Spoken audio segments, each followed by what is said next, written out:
Good morning everybody. तो मैं आपसे कह रहा था कि ये जो आज हम बैठे हैं, जो छोटा सा जो वेंचर है, इसका इसका आइडिया कहाँ से आया, कहाँ से बातचीत शुरू हुई। ऐसा है कि हम लोग जो पुराने लोग हैं, उस जनरेशन के लोग, माथुर साहब बैठे हुए हैं, सबसे सीनियर है, गोपाल है, हमारे कोहली है, शिवाजी है, और भी सतीश है, सब लोग। तो हम लोग जब मीडिया में आए तो इसलिए नहीं आए कि हमें एक नौकरी करनी थी या कोई सिर्फ तनख्वाह लेनी थी। दिमाग में ये था, सही है गलत, कि हम लोग मिशन पूरा करने आ रहे हैं। मिशन ये था कि भाई हम लोग जो है मीडिया के थ्रू सोसाइटी को थोड़ा सा एनलाइटन करेंगे, लोगों को बताएंगे, प्रॉब्लम्स के बारे में लिखेंगे। तो आइडिया ये था कि it is a sort of social service for which will be paid and the media will be a newspaper to do our work. इस तरह का आइडिया था। तो हम सब लोग जो है, जब मीडिया की हम लोग नौकरी पे आए, हम लोग सब विदाउट एक्सेप्शन, तो उसमें हम लोग को बाहर कहीं अच्छी तनख्वाह मिल सकती थी। जैसा मैं भी थोड़ी देर बता रहा था कि जब मैंने शुरू किया, तो जितनी मुझे तनख्वाह मिलती थी उससे दुगनी तनख्वाह तो क्लर्क को मिलती थी। और हम लोग सच में क्लर्क से तो ज्यादा काबिलियत रखते ही थे बनने के लिए। 3 डिग्री करने के बाद में आए इसमें, ये सभी की कहानी है, कोई मेरी अकेली नहीं है, सबकी है। तो हम लोग उस मिशन में आए। अच्छा, उस जमाने जो न्यूज़पेपर के मालिक थे, उनका ये था कि वो अखबार में इन्वेस्ट करते थे और एजुकेशन इंस्टीट्यूट में इन्वेस्ट करते थे, लेकिन उन्हें फायदे की कोई आइडिया नहीं था। दे हैड नो आइडिया कि हम इससे कोई कमाएंगे। दे ऑल्सो टू कि भाई एक तरह की चैरिटी कर रहा है जो which is larger interest of society, ये उनका बोलना था।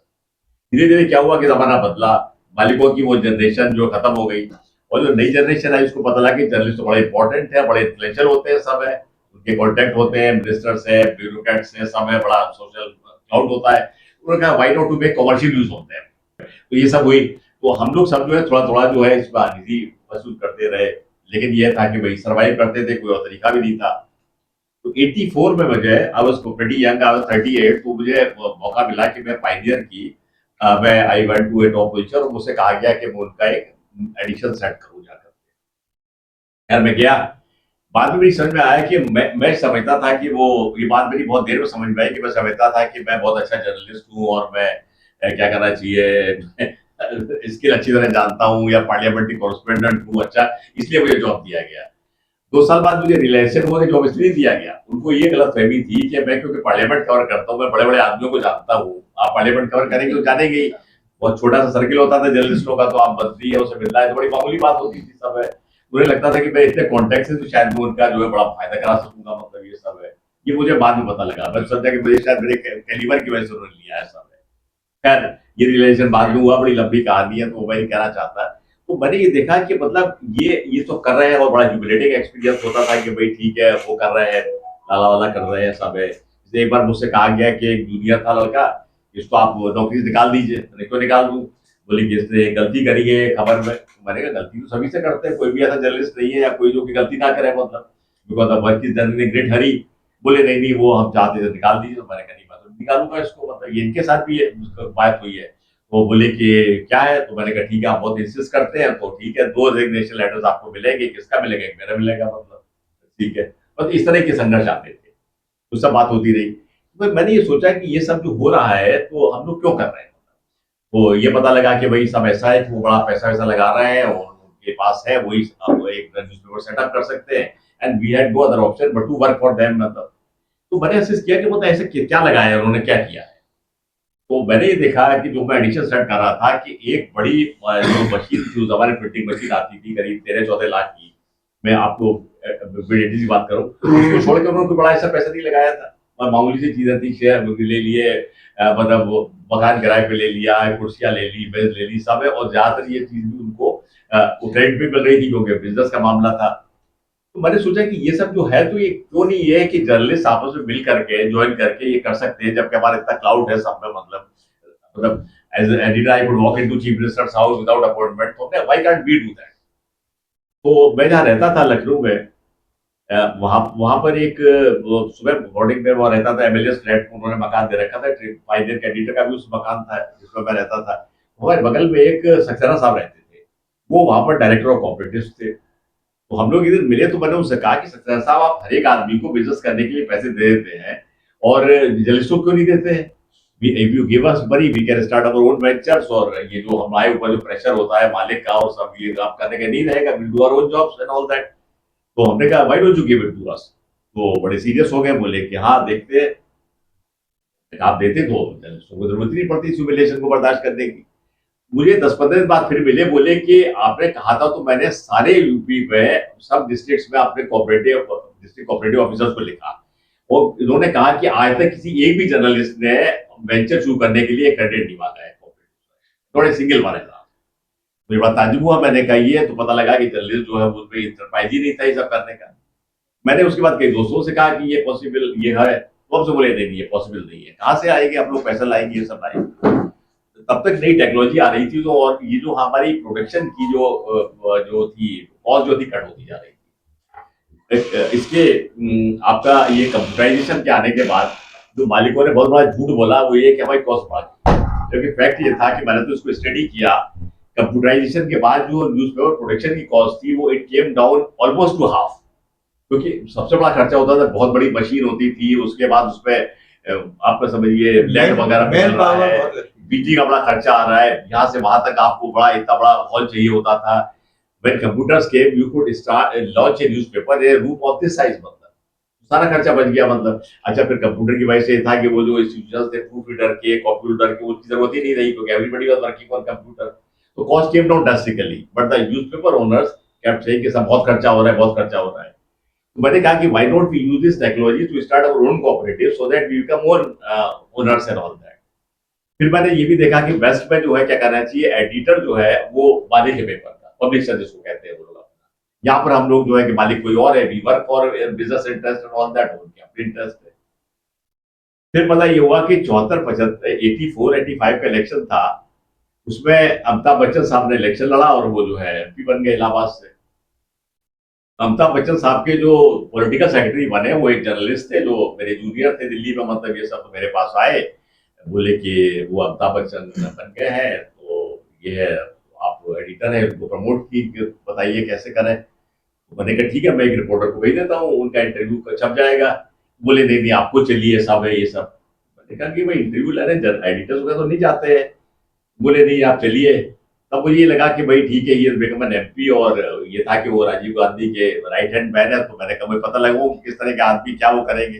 वो खैर मैं मिलने गया और हमें पता लगा कि मेरी जो उनके बारे में बेच थी कि बिल्कुल लवंगे टाइप आदमी है, सब जो पिक्चर से बेच थी, आई फाउंड की very sober man and very well read man और हाईली कल्चर्ड। तो खैर एनीवे लोगों की बातचीत होने लगी एंड जितना डिस्टेंस रखे जो हो सकता है उनके मेरे पास फोन आने लगे, मैं भी उससे मिलने लगा, मैंने उन पर एक आर्टिकल भी लिखा which he liked and all that।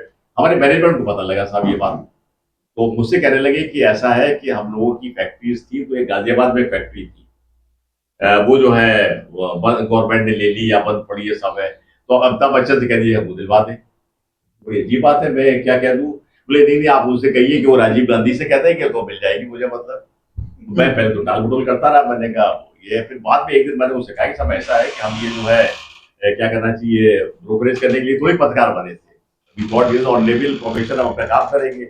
वो नहीं वो ऐसा है, कॉमर्शियल इंटरेस्ट बड़े इंपॉर्टेंट है ऑर्गेनाइजेशन की, ये सब बातें करने लगे।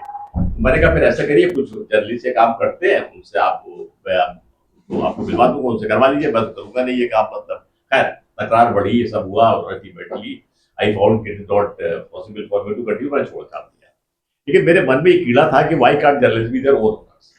तो जब मैं उसके बाद में एकेडमिक्स में आया तो मैंने तमाम जगह यूनिवर्सिटीज वगैरह में लेक्चर्स दिए, वहाँ ये बात करी कि journalist should become set up their own cooperatives and all that, और उनको अपना पेपर निकालना चाहिए। कई जगह मैंने बात करी कराई, लोगों ने सुना, किसी नहीं सुना। बाद में मैंने कहा कि मैं सब कह रहा हूँ तो why not I my self do it and set up an example of that, ये मैंने सोचा। तो इसके तहत ये वाली जो मैगजीन है जो मीडिया मैप है उसका मैंने टाइटल लिया और 2004 में मैंने उसको निकालना शुरू किया। लेकिन फिर वो जॉब भी था तब, और भी प्रेशर्स थे, कुछ घर की प्रॉब्लम्स थी, my sister was not well, she was suffering from cancer, खैर वो काम हो नहीं पाया। तो बाद में जो है क्या कहना चाहिए, रिटायरमेंट के बाद मैंने किया, फिर भी और आनंद जी आए, सब आए, सब करते करते सब काम होता रहा, लेकिन तभी मैगजीन थोड़ी बहुत निकलती थी। फिर बीच में कोरोना आ गया। कोरोना के बाद क्या हुआ कि हम लोग जब बैठे तो इस बात से क्या हुआ, तमाम फ्रेंड जो है वो इकट्ठे होने लगे। शिवाजी आए सबसे पास, ये रिटायर हो गए थे आईएमसी से, ये आए, गोपाल तो थे ही, इनसे बात होती रहती थी, सतीश आए। तो अब सब एक पूरा ग्रुप बन गया और मुझे बड़े आई वाज वेरी हैप्पी कि भाई ये पूरा ग्रुप बना है तो हम लोग क्यों ना काम करें।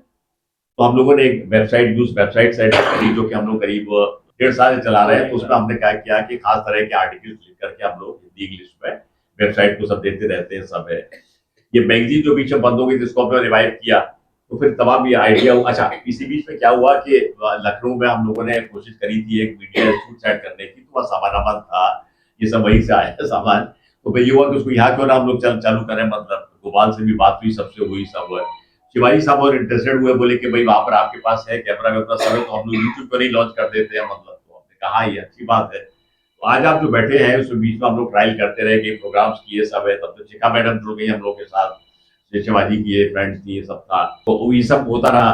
तो होते होते फिर ये वो बातचीत होने लगी। तो फिर आज ये हुआ कि हमने कहा कि अब ये सब हम लोग जो इसलिए एफर्ट कर रहे हैं मीडिया मैप को, सॉरी यूट्यूब चलाने के, उसको एक पूरे कॉन्क्रीट तरह से काम किया जाए। तो उसका पूरा एक अप्रोच पेपर बना, उसमें डिस्कशन हुआ, क्या क्या प्रोग्राम में फॉरवर्ड बनेंगे, सब बात हुई। जब सब हो गई तो हमने सोचा कि ये अच्छा काम जो है ये वही थोड़ा पूजा पाठ के साथ शुरू कर दिया जाए और सब मित्रों को बुला लिया जाए। तो आज उसका वही ओकेजन है, इसीलिए आप लोग यहाँ पर आए हैं।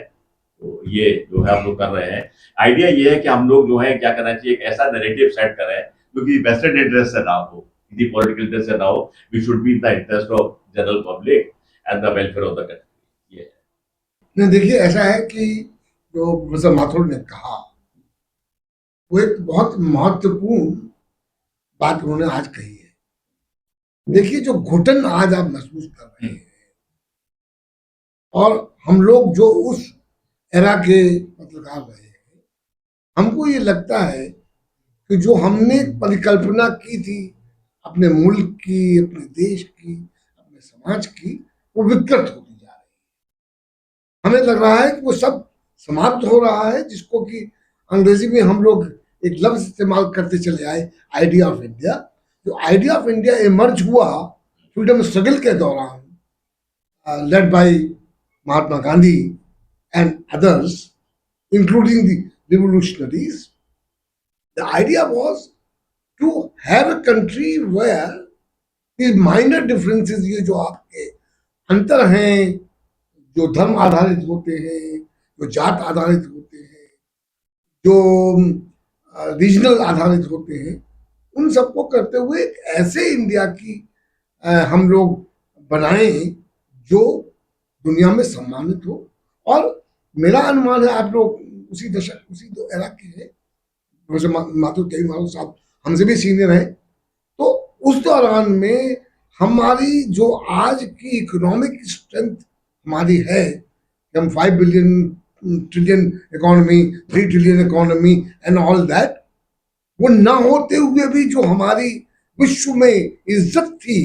मैं जब 70s में जर्मनी गया तो मुझको आदर से देखा जाता था, मुझे समझा जाता था। जो आज हमारे प्रधानमंत्री मोदी जी कहते हैं कि आज दुनिया में हम विश्वगुरु हैं, बड़ा स्थान है, हम तो तभी से बहुत सम्मानित लोगों में माने जाते थे। बहरहाल मुझे लगता है, ये मेरा व्यक्तिगत आकलन है, वो सब दूर दूसरित होते नजर आ रहा है। तो मुझे लगा कि जो पुराने साथी लोग हैं, और जब प्रोफेसर माथुर विशेषकर जो कि एक इनिशिएटिव ले रहे हैं, जिन्होंने एक ट्रस्ट बनाई, जिन्होंने एक इंफ्रास्ट्रक्चर क्रिएट किया, क्यों हम लोग ना कंधे से कंधे मिलाकर उस दिशा में जो काउंटर नैरेटिव को खड़ा कर सके। और आज समस्या किसकी है? समस्या ये है कि जो आम आदमी है वो पढ़ने लिखने की आदत से खत्म हो चुकी है। वो आप जहां देखिए, मेट्रो में जाइए, बसेस में जाइए, सड़कों पे जाइए, दुकानों पे जाइए, सब आपको अपने मोबाइल पर कुछ न कुछ यूट्यूब के प्रोग्राम या तरह तरह के प्रोग्राम सुनते देखते पाए जाएंगे। तो हमने कहा अगर हम उस जगह पर काउंटर कर सके तो शायद कुछ हम लोग कर पाए। अब हमको लगा कि शिखा जी से जब मेरी बात हुई, शिवाजी जी से मेरी बात हुई, शैली जी से बात हुई, गोपाल भाई से भी बात हुई, तो ये लगा कि हम लोग वो कर सकते हैं। हमारे पास वो इंटेलेक्चुअल नो हाउ है। हम लोगों को टेक्नोलॉजी उतनी नहीं आती है, और टेक्नोलॉजी के लिए यंग लोग जो है वो सिद्धहस्त हैं, वो हमसे कहीं ज्यादा जानते हैं। ये हमारा अनुभव है, क्योंकि मेरी मेरी पोती जो 12 साल 13 साल की है, वो मुझे करेक्ट कर देती है तो ये लोग तो मतलब सीखे हुए लोग। तो अगर ये संगम हो सके अनुभव का और एनर्जी का, ऊर्जा का, तो वो एक कुछ अच्छे रिजल्ट्स दे सकता है। तो इसलिए हम लोगों ने मिलकर इसको आगे बढ़ाने की कोशिश की। अब उसके बाद मैं आता हूँ सीधे सीधे, उसकी बहुत सारी लंबी कहानियां हो जाएंगी। यूट्यूब पे कैसे आए? यूट्यूब के लिए मैं जिम्मेवार हूँ। हाँ, मैं बस शॉर्ट में खत्म कर रहा हूँ। यूट्यूब के लिए शिखा जी से हमारी दोस्ती हुई, तो हम लोग बातें बातें करने लगे। हम लोग कई चीजें इंटरेस्टिंग बातें करते करते थे। तो शिखा जी का कहना था कि ये सारी चीजें जब आप जैसे जैसे बात कर रहे हैं, इसको आप रिकॉर्ड करके यूट्यूब पे क्यों नहीं डाल? यार, यूट्यूब में करने के लिए भी कई फंक्शनल वो थी। मासूद साहब ने कहा कि ऐसा ऐसा है। मैंने कहा आपका स्टूडियो है, तो हम लोग यूट्यूब पर शुरुआत कर दें। ये सारी चीजें हैं, ये सारे इश्यूज हैं, बहुत सारी चीजें हम लोग बात कर सकते हैं। तो that is how virtually the germination of YouTube point was there. और वहां से of course Shikha ji definitely can take credit for this. She is the virtually inspiration for that. और उसके बाद जब माधव साहब से बात हो गई, तो मैंने शिखा जी को इसमें जोड़ा। और जो भी शुरुआत आज आप देख रहे हैं, और हम वर्किंग जर्नलिस्ट में आते हैं, हम लोग हमेशा अपने को कर्मचारी समझाते हैं। अधिकारी का पद समझने में भी नहीं आया कि वो अधिकारी बन सकते हैं। हमेशा अपने को कर्मचारी रहने में बड़ा सुरक्षित महसूस करता हूँ। धन्यवाद। तो ये जो अभी हम पत्रकारिता वाले बहुत अच्छी बातें बताई और गोड इज नॉट गोड।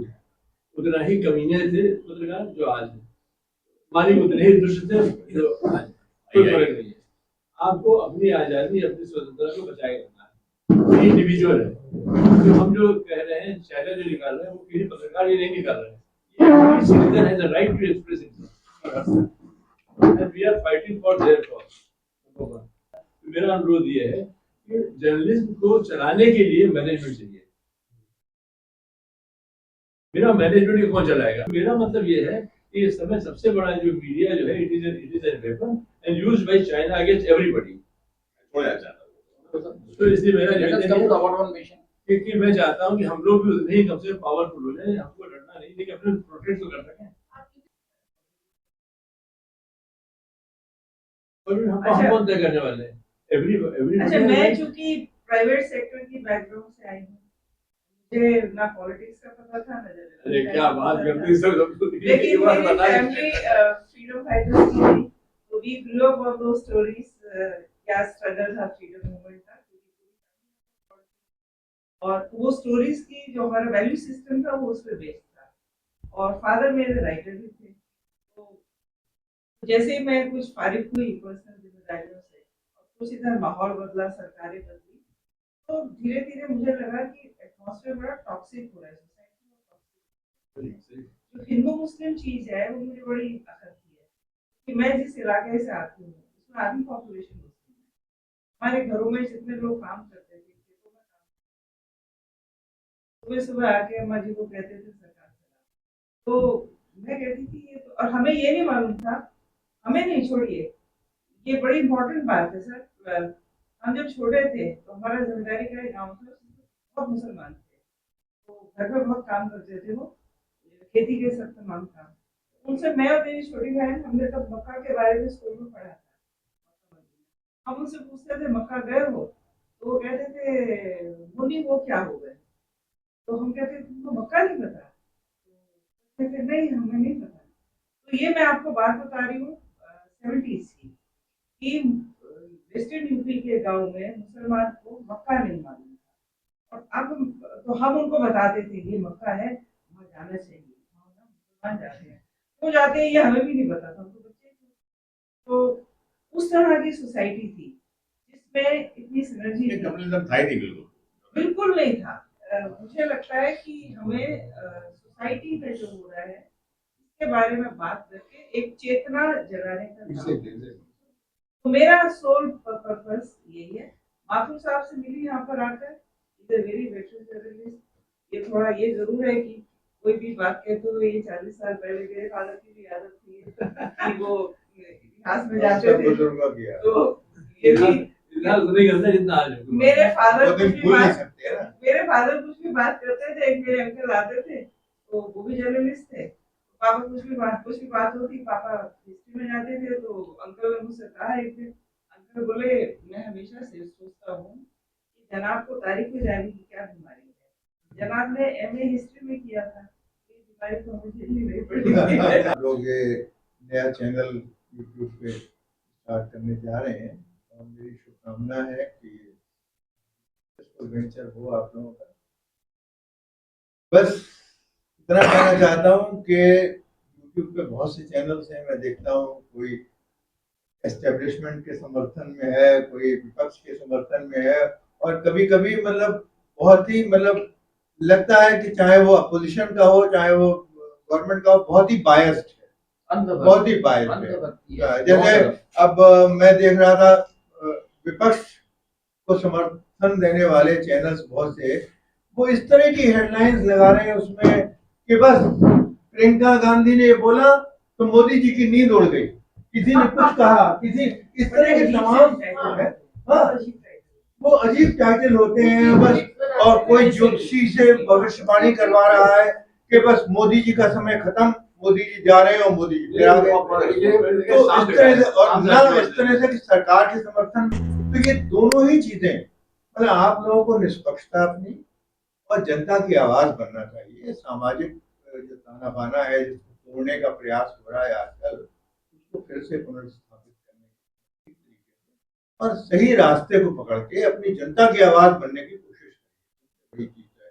निर्भीकता होनी चाहिए, निष्पक्षता होनी चाहिए और समाज और देश के सारा कोई पत्रकारों में वो जज्बा, वो जागरूकता भी होनी चाहिए कि समाज में क्या गड़बड़ियां हो रही हैं, पॉलिटिकल पार्टीज क्या कर रही हैं, उनको उजागर करके। तो मुझे इस बात की खुशी है कि आप सब लोग, मैं समझता हूँ कि उसी विचारधारा से। छोटा सा सवाल आपसे, अनर्गल फालतू की बातें न करे, जो भी करे फोकस्ड हो और एक अपना पॉलिसी स्टेटमेंट बनाइए, पब्लिक इंटरेस्ट पॉलिसी स्टेटमेंट बनाइए कि भाई हमारे इसमें गाइडिंग प्रिंसिपल्स ये हैं इस चैनल को चलाने के लिए।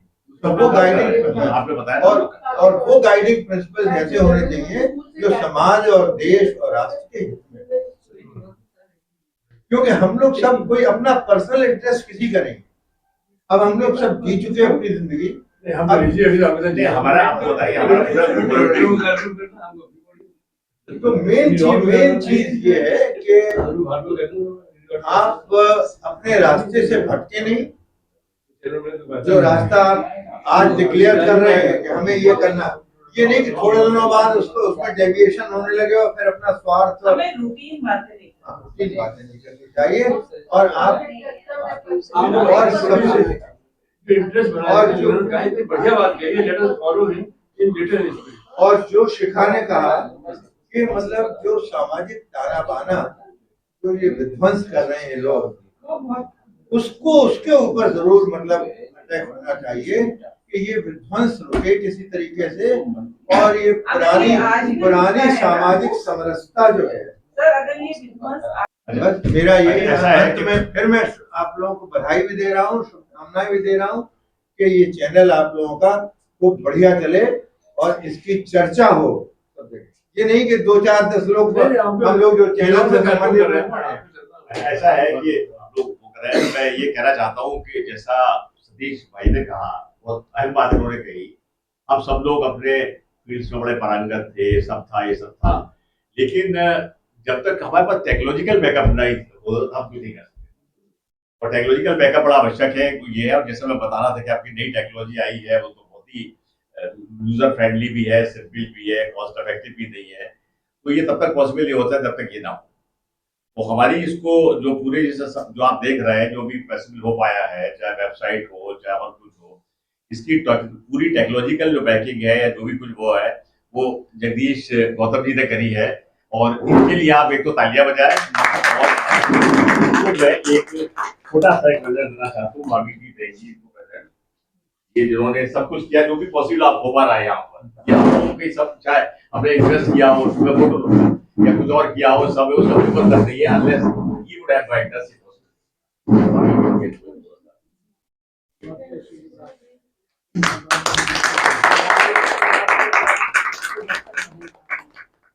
और ये हमारे जो मित्र हैं शैली विश्वजीत, ये भी दर दर की ठोकरें खा चुके हैं, बहुत से अखबारों में काम कर चुके हैं, बीपीओ में भी काम कर चुके हैं आपके साथ, क्या आपसे पहले कर चुके बाद वीडियो में में मैंने कभी हमारे बात ही नहीं रहे। हमारी ये जो हम लोगों ने ये जो है ये पटना से हैं, पटना में इनका जो घर है चिड़िया का है, उसके पास एक उम्रहार है जहाँ अशोक का किला होता था, अशोक के महल उसके घर के पास ही घर है। और खैर वो अब वो प्रॉपर्टी बेच के इन्होंने यहाँ सेटल कर लिया है। ही इज इन्होंने इंडिगो जो प्लेन है के ऊपर और पूरी इंडियन एयर इंडस्ट्री पे इन्होंने बहुत अच्छी किताबें लिखी हैं। इन्होंने और भी बहुत सारे काम किए हैं। He is a good business journalist, aviation वगैरह के एक्सपर्ट। ये जो आप लोग हमारे ग्रुप में बैठे हैं, एक मित्र हमारे हैं सीके श्रीवास्तव जी, चंद कुमार जी, पेशे से एडवोकेट है ये, लेकिन इनका ये महेश योगी के साथ रहे हैं और स्पिरिचुअल आदमी है। तो हुआ ये कि हम लोग जो है ये सोचे थे क्या किया जाए, कैसे काम किया जाए। तो इन्होंने ये वो किया, एक हम लोग फाउंडेशन बनाए। तो एक हम लोगों ने फाउंडेशन बनाई, बल्कि इन्होंने ही बनवाई है। उस फाउंडेशन में कुछ परिवार के लोग भी है, बाहर के लोग भी है, और हम लोगों ने ये नारा दिया है कि भाई समाज ने हमको इतना कुछ दिया, हम सब लोग वहीं से स्टार्ट किया। हम लोगों ने, जहाँ हम लोग मिडिल क्लास फैमिली के थे, और उससे किया, और society give us so much, तो time is for us to pay back to society. इस तरह के साथ लोगों ने किया, और फाउंडेशन काम कर रही है, थोड़ा और काम करेगी, उसमें काफी लोग जुड़े हुए हैं। और हमारा ये जो आपका मीडिया मैप ऑर्गेनाइजेशन है, ये भी फाउंडेशन के साथ अटैच होगा, जो पूरा है। उसके 3 एरियाज में हम लोगों ने काम करने का सोचा है, एक कम्युनिकेशन, एक हेल्थ और एक एजुकेशन।